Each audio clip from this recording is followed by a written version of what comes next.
Los samuráis. La guerra Genpei 1180-1185. Desde mediados del periodo Heian, en el cambio del siglo IX al X, observamos la formación de un estamento social integrado por soldados profesionales puestos al servicio de los funcionarios provinciales o de los grandes señores feudales. Hasta el siglo XII, estos samuráis residentes en las provincias pudieron acceder a pequeños cargos en la administración e incluso heredar tierras. Estas les fueron cedidas por los magnates locales o por los nobles de la corte como recompensa por su lealtad, en un principio como préstamo a término fijo y más tarde como patrimonio. De este modo, los samuráis ganaron gran influencia en las provincias, llegando a constituirse en el cuerpo policial de las mismas antes de intervenir en las luchas cada vez más frecuentes por la soberanía en Kioto. La aristocracia no veía con buenos ojos a estos nuevos advenedizos. Los samuráis eran considerados unos bárbaros incultos y sanguinarios, hasta el punto de que se les obligó a someterse a ciertos rituales de purificación antes de permitirles la entrada en la capital. No obstante, la corte, un término demasiado simplista para designar un entramado de instituciones y servicios en extremo complejo, en el que los tenno, tanto dimisionarios como activos, los regentes y los linajes nobles que rivalizaban entre sí, se disputaban el poder. No podían ya en el siglo XII renunciar al apoyo militar de los samuráis. Así, por ejemplo, el emperador retirado Go Shirakawa recurrió en 1156 al apoyo de dos clanes guerreros para derrocar a los regentes Fujiwara, el clan de los Taira, también conocido como Heishi, y el de los Minamoto o Genji. Ambos reclamaban para sí una proximidad especial a la familia imperial en virtud de su genealogía y con su ayuda, Go Shirakawa consiguió hacer prevalecer su poder en la guerra de Hogen. El conflicto llegó a su fin sin que los emperadores retirados y los grandes clanes guerreros hubiesen limado del todo sus diferencias, sobre todo porque estos últimos no se vieron debidamente recompensados por la lealtad prestada.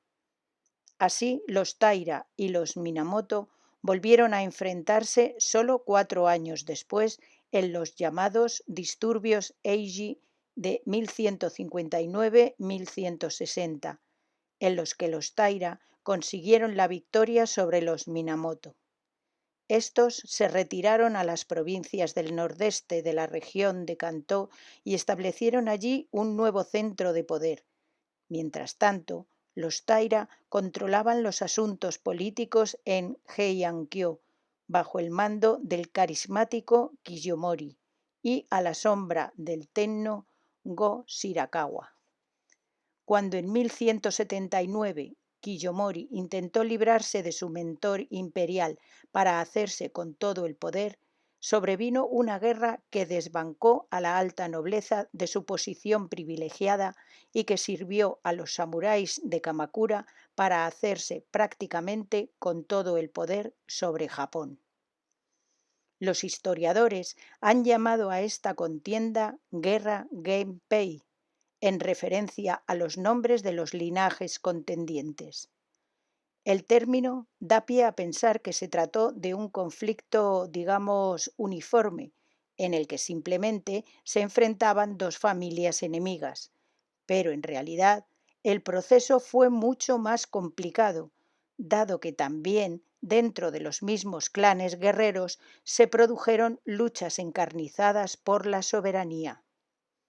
En ocasiones, como en el caso de los Shiba, las alianzas militares atravesaron y separaron a familias enteras.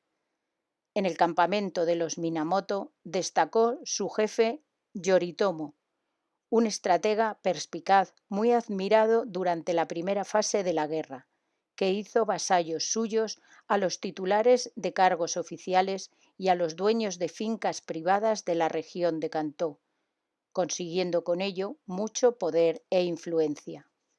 Yoritomo instaló su cuartel general en Kamakura, convirtiendo a esta ciudad en la segunda sede del gobierno, y expulsó o aniquiló a los Bushidan, aliados de los Taira.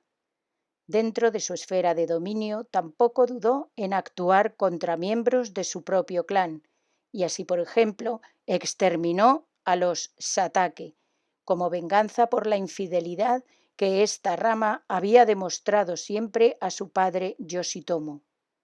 Más allá de las fronteras de sus bastiones de poder, encomendó con éxito la lucha contra los Taira a familiares cercanos residentes en el centro y sur de Japón.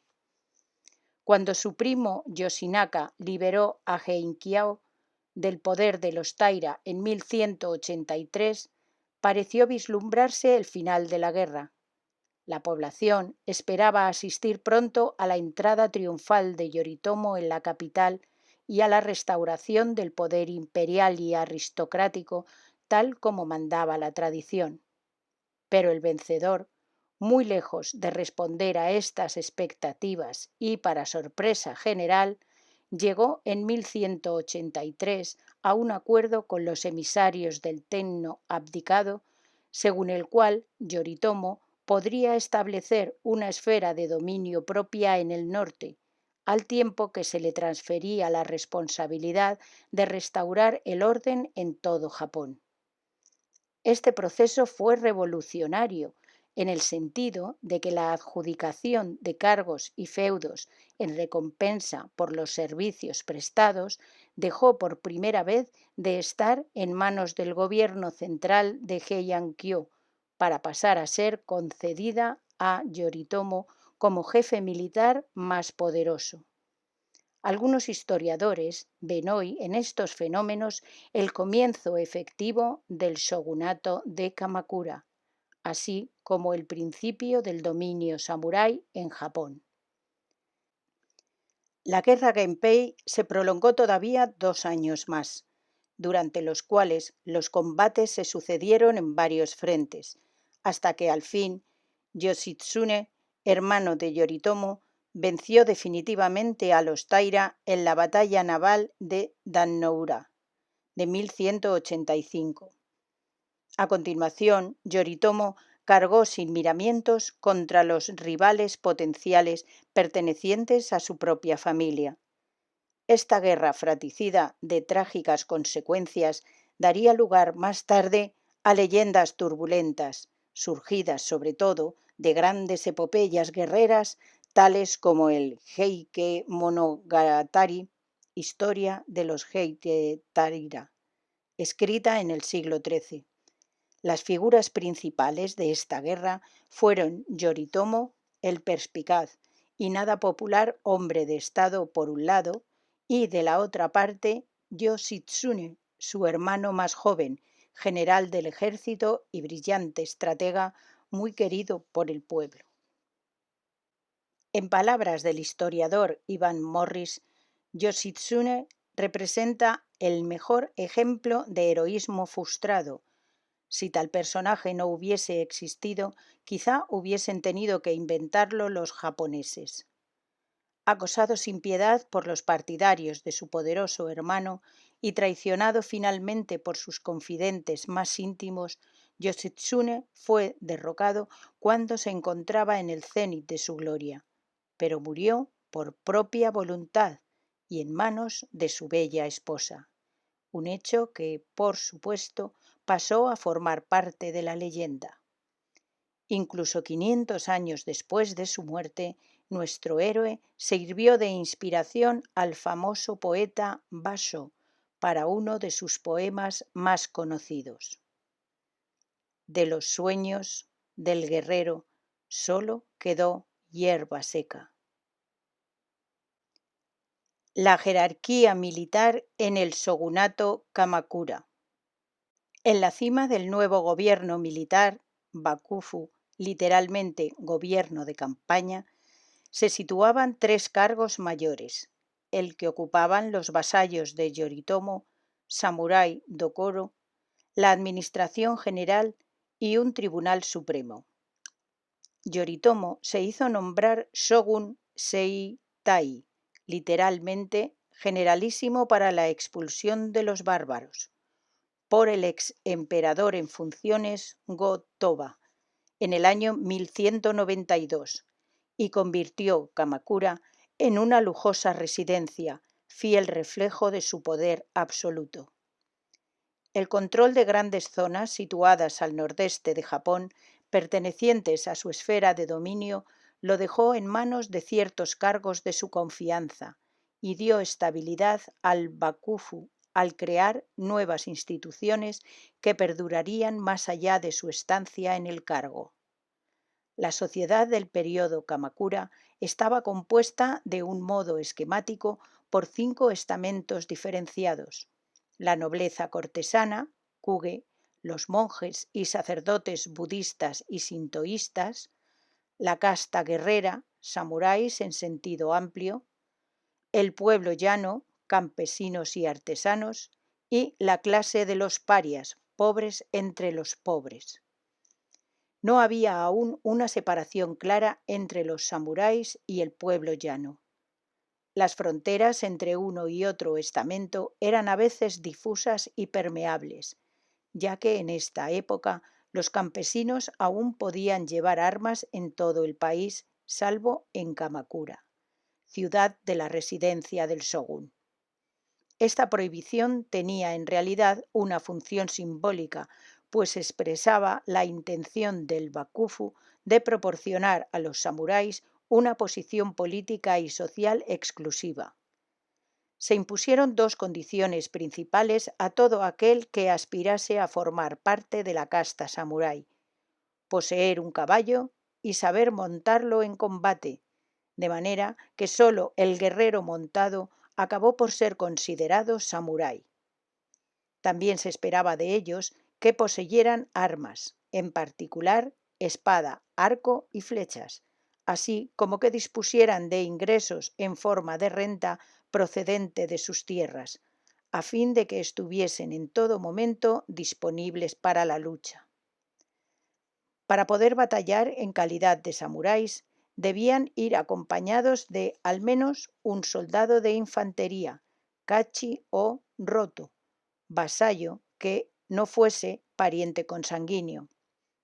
La tarea de este último consistía en proteger a su señor en la batalla de los ataques a traición perpetrados por los soldados de infantería enemigos. Además de estos criterios, debe haber habido otras normas definitorias del estatuto de samurái. El historiador Ishii Susumu supone que también la familia debe haber jugado un papel importante en este sentido. De hecho, los gobernadores provinciales se basaron en árboles genealógicos para elaborar las listas en las que fueron registrados en cada distrito los guerreros considerados samuráis. En cuanto a los samuráis como clase de guerreros a caballo, aún no del todo definida, las fuentes históricas diferencian 2 grandes grupos: el de los vasallos principales, gokenin, del shōgun, y el del resto de súbditos que no guardaban una relación estrecha de lealtad con el soberano, higokenin. Los vasallos principales constituían el alma militar y política del Bakufu. Sus antepasados, o ellos mismos, se habían hecho con grandes feudos colonizando tierras vírgenes y habían permanecido fieles a los Minamoto durante generaciones. En recompensa por estos servicios, recibían ahora del shōgun una garantía por escrito de sus derechos de propiedad. Como contraprestación, ponían sus tropas a disposición del shōgun en caso de conflicto y luchaban de su lado en las batallas. Las garantías de propiedad mencionadas arriba aseguraron el poder que ostentaban en sus tierras frente a los terrenos estatales que aún quedaban y los feudos privados en manos de la alta nobleza. Gracias al respaldo del Bakufu, los Gokenin se adueñaron cada vez de más fincas, tanto públicas como privadas, en un proceso que duró varias décadas. Dos cargos de nueva creación, Jito, alcaide, y Sugo, gobernador militar de una provincia, fueron la llave que abrió la puerta de las haciendas privadas de la nobleza. El origen de estos dos cargos sigue siendo un asunto discutido, pero al menos existe unanimidad en ver en ellos la semilla del orden shogunal. Al cargo de alcaide accedían los vasallos principales más leales al shogun. Colaboraban en la recaudación de impuestos procedentes de los feudos privados y en la dirección de las tareas agrícolas. Fue de este modo inevitable que de ello derivara una rivalidad entre los Jito y los administradores de las fincas. Estos se vieron obligados a compartir algunas tareas gubernamentales como la vigilancia policial o las funciones judiciales con los alcaides del shogun. Entre unos y otros hubo además problemas con respecto al reparto de tierras sin cultivar.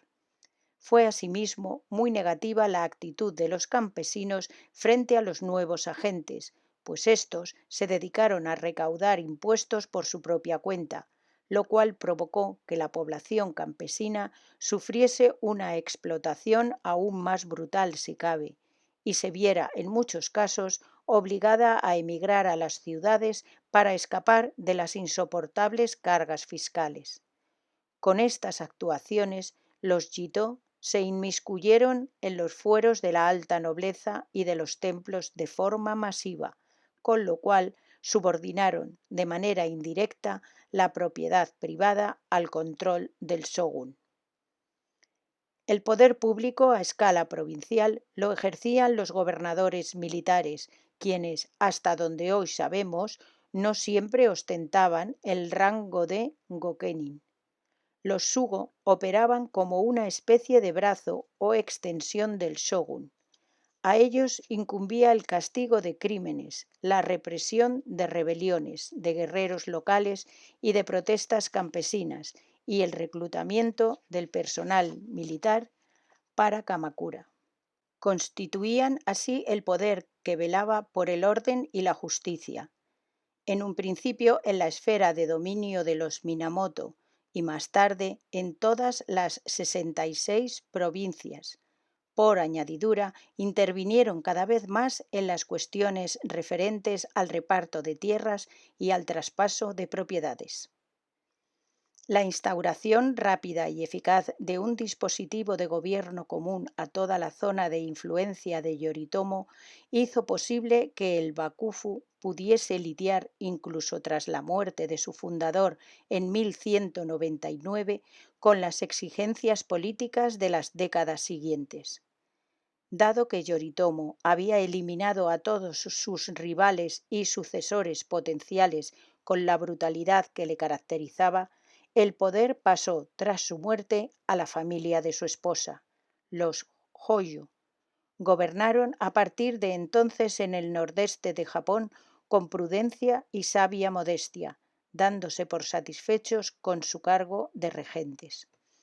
Tras la sofocación de los levantamientos de Yokyu en el año 1221, en el transcurso de los cuales el emperador Go-Toba intentó en vano restituir la autoridad de la corte, la influencia del Bakufu se extendió aún más hasta alcanzar el suroeste de Japón. Los regentes Hojo impulsaron y dieron más firmeza a las instituciones estatales con el establecimiento de un Consejo de Estado y el nombramiento de un alto tribunal. Un nuevo código legislativo muy extenso, Goseibai Shikimoku, sirvió en el año 1232 para actualizar las funciones que debían desempeñar los samuráis y dispuso asimismo una serie de castigos para aquellos que contravinieran esta nueva normativa. Al mismo tiempo, se desplegó toda una red jurídica que incluía temas de carácter privado solo en apariencia, tales como el matrimonio y la adopción. Dentro de este nuevo entramado resultó sorprendente que los patriarcas Sorio de las grandes familias guerreras mantuviesen un grado notable de autonomía. Las estructuras de parentesco habían sufrido grandes transformaciones en Japón desde el siglo XI. Los antiguos linajes Uji se habían disuelto poco a poco para dar lugar a pequeñas federaciones de parientes llamadas ie, es decir, casas. Estas se designaban a sí mismas con un nombre, myoji, que refería, por regla general, al lugar de residencia de sus antepasados. Debido a ello, la pérdida de las propiedades del cabeza de familia a consecuencia de una derrota militar o de una mala gestión de los negocios representaba un deshonor en extremo denigrante. El patriarca de cada federación, como vasallo de un señor de más alto rango, representaba a un tiempo a su propia familia consanguínea y a las familias samuráis más pequeñas, que estaban unidas a él por un lazo de lealtad. Entre las obligaciones de los Soryo se contaba con la de poner sus tropas a disposición de los samuráis más poderosos que así lo requiriesen. Podía, en este caso, tratarse de pequeñas federaciones de parientes de unos pocos hombres o bien de grandes bushidan de varios cientos de guerreros. Como contrapartida, el patriarca disfrutaba del derecho de soberanía en sus tierras, así como de ciertos privilegios referentes a la sucesión. Era él quien disponía la forma en que ésta debía producirse, atendiendo a criterios económicos, militares y, no en último lugar, morales. Con este fin, muchos Soryo establecieron en sus casas una serie de reglas domésticas, kakun, fijadas en documentos sin validez jurídica que resumían de una forma más o menos literaria, según el caso, los consejos de un patriarca a su sucesor, normalmente el hijo mayor, al tiempo que otorgaban un tinte de obligatoriedad a sus intenciones, siempre tendentes a un progreso favorable de la casa. Incluso en vida podía el patriarca transferir su residencia, su hacienda con sus campesinos correspondientes y todo su feudo a su sucesor, el cual pasaba a recibir las insignias familiares, espadas por lo común, y los títulos de propiedad, entre otras cosas. El Zen y los samuráis. El budismo Zen, procedente de la India, se extendió en China a comienzos del siglo VI. El sabio legendario Bodhidharma, en japonés Daruma, monje peregrino hindú, es hoy considerado su precursor y principal figura simbólica. La palabra Zen es la versión japonesa de la grafía china utilizada para el término sánscrito dhyana, que significa estado de contemplación. En un sentido muy general, podíamos describir el Zen como una de las escuelas budistas de meditación que entiende la salvación como huida del mundo material que se consigue mediante la iluminación, satori, a la que puede accederse por varios caminos. Las características principales del Zen serían consecución del ideal religioso a través de la iluminación o conocimiento interior de la naturaleza propia de la persona, en un proceso unidireccional que va de adentro hacia afuera, respecto a las prácticas cotidianas de vida y al arte como caminos para sacar a la luz la vida interior, y de escepticismo frente a la abstracción y el conceptualismo propios de las grandes religiones doctrinales como el cristianismo o el islam.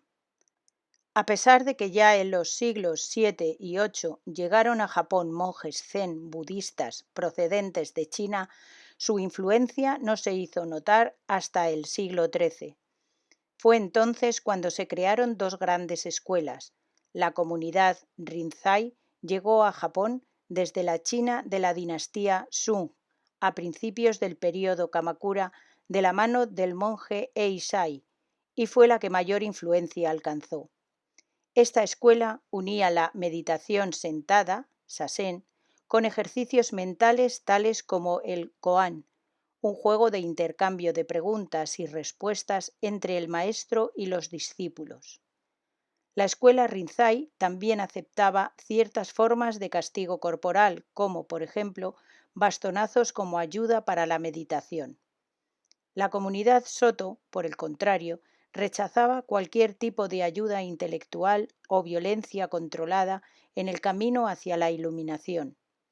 Su única base y finalidad era la meditación zazen, que probaba por sí sola la condición budista de quien la practicase. Ambas escuelas han dejado hondas huellas en la cultura nipona desde el siglo XIII y han marcado con su insistencia en el camino do no solo las ceremonias del té o la caligrafía, sino también distintas artes guerreras como la esgrima y el tiro con arco. Dado que el budismo es de por sí una religión pacífica, puede resultar sorprendente que el zen, en una de sus formas más importantes, ejerciese una enorme fuerza de atracción precisamente sobre los samuráis. Son fundamentalmente 4 los aspectos que determinaron esta afinidad entre el zen y los samuráis. No se trataba de una religión complicada ni escrita, sino práctica y, como tal, se aproximaba mucho a la mentalidad militar nada compleja de los samuráis. También la ventaja moral de no tener que mirar atrás una vez que una decisión había sido tomada casaba muy bien con los ideales guerreros. La meditación exigía una actitud ascética y estoica y pretendía forjar en los discípulos una voluntad de hierro, que alentaba en los guerreros el espíritu de lucha y les ayudaba a encarar la muerte, al fomentar en ellos la indiferencia propia del zen frente a la vida y la muerte. Por último, el estrecho lazo que se establecía entre maestro y discípulo determinó, en gran medida, la relación entre el señor feudal y sus vasallos. Por otra parte, no fue ninguna casualidad histórica que el zen se extendiera en Japón a principios del período Kamakura. En Kioto tuvo que competir con las comunidades budistas Tendai y Shingon, más antiguas y ligadas a la alta sociedad cortesana. Por ello, los regentes Hoyo adoptaron el zen e hicieron de él un instrumento y un símbolo de su poder, sobre todo bajo la regencia de Hoyo Tokimune, que llegó al cargo en 1268 y fue muy apreciado como general y hombre de Estado. Vivió el zen una época de gran florecimiento. Durante su mandato mandó edificar varios templos en Kamakura, de los cuales el Engaku-ji, construido en 1282, es quizá el más famoso. El rechazo de las invasiones mongolas, 1274-1281. Los años 60 del siglo XIII dieron comienzo a una serie de cambios radicales en el ámbito económico y social. Se introdujeron nuevos métodos de cultivo agrícola, como por ejemplo la alternancia de las siembras de arroz y trigo, que aumentaron las provisiones de alimentos destinadas a la población. Los campesinos se vieron de este modo aliviados y pudieron dedicar su tiempo también a la artesanía doméstica, lo que por otra parte reavivó el comercio. Las monedas chinas, que fueron llegando en número cada vez mayor, contribuyeron asimismo a que también los japoneses supiesen valorar muy pronto las ventajas de la economía de mercado. Estos cambios no conllevaron, sin embargo, un aumento de la influencia política ni del bienestar económico de los samuráis. Más bien al contrario, las protestas campesinas, los administradores militares más poderosos de los grandes feudos privados y un bandidaje casi imposible de controlar, pusieron a los ministeriales del Bakufu en grandes dificultades para mantener el orden público. A esto se añadieron los casos cada vez más frecuentes de samuráis de alto rango, en concreto los sirvientes más cercanos al shogun o a su regente, que se empobrecieron hasta quedar sumidos en la miseria en algunos casos. La causa hay que buscarla sobre todo en las particiones de herencias, que a largo plazo redujeron el tamaño de las propiedades e incluso llevaron a algunos a la indigencia.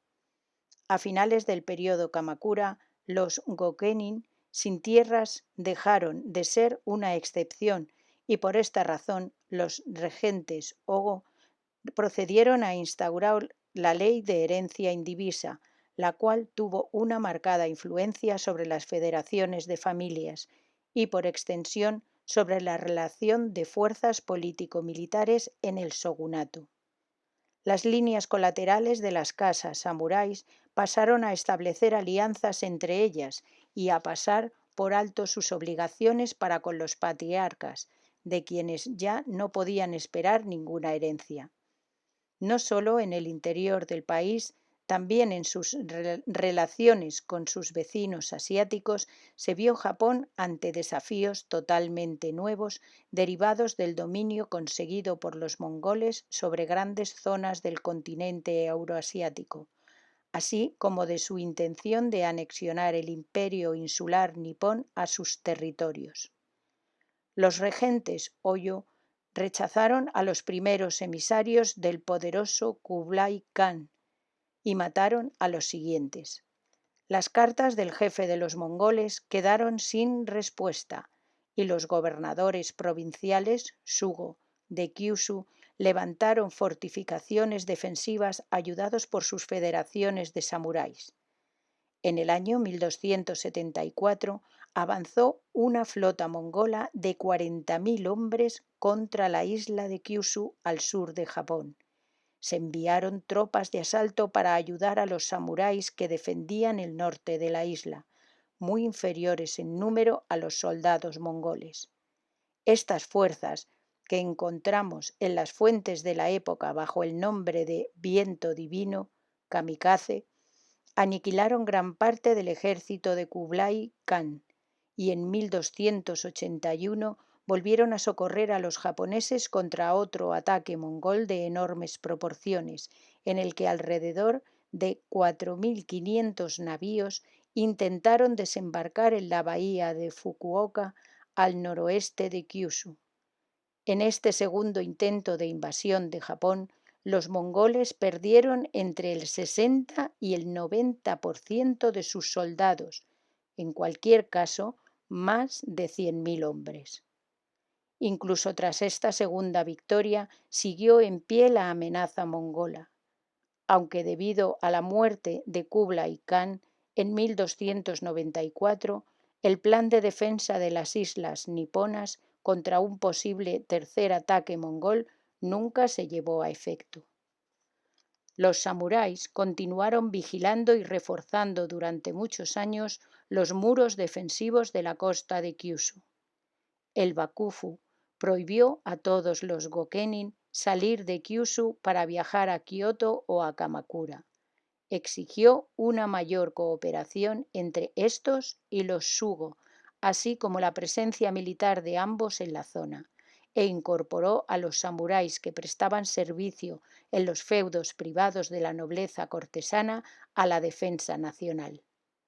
El prestigio político del regente Hoyo Tokimune subió como la espuma gracias al éxito conseguido en el rechazo de las invasiones.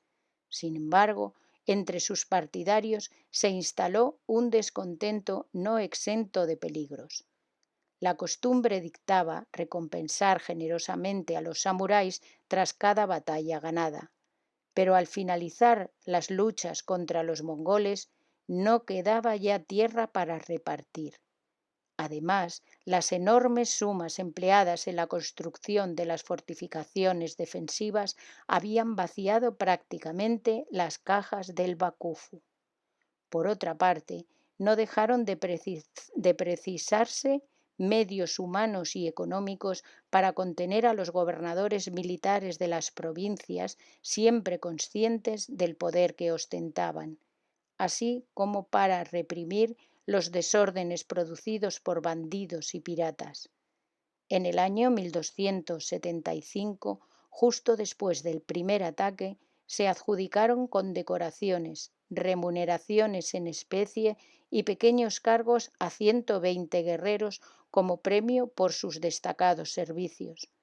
Pero el grueso del ejército, que había luchado igualmente contra los mongoles, dando buena cuenta de su fidelidad al regente, quedó con las manos vacías. Cundió por ello el desencanto entre las tropas y muchos decidieron por su propia iniciativa marchar a Kamakura para reclamar su recompensa, cosa que muy pocos consiguieron. El descontento de los samuráis para con el Bakufu contribuyó sensiblemente, de este modo, al desmerecimiento y a la pérdida de autoridad de los gobernantes Hoyo. Los Shugo de las provincias se hicieron cada vez más independientes, ayudados por el hecho de que los Minamoto, antiguos destinatarios de su lealtad, hacía tiempo que habían desaparecido de la escena política. Así, los Gokenin, venidos a menos, buscaron nuevos señores a quien servir. En su insatisfacción, muchos volvieron de nuevo sus ojos al emperador y a su séquito. No es de extrañar, por tanto, que la caída del shogunato Kamakura, sobrevenida unas pocas décadas después, se gestara en Kioto. Fue en este lugar y en el año 1333 donde el Tenno-go-daigo restituyó el poder imperial, si bien por poco tiempo, tras haberse aliado con antiguos vasallos del Bakufu. El sentido de lealtad personal al señor aún jugó un papel importante en estas luchas por el poder, pero ahora basado en una relación de reciprocidad, en la que los de abajo no dudaban en romper toda vez que los de arriba no podían satisfacer sus necesidades económicas o políticas.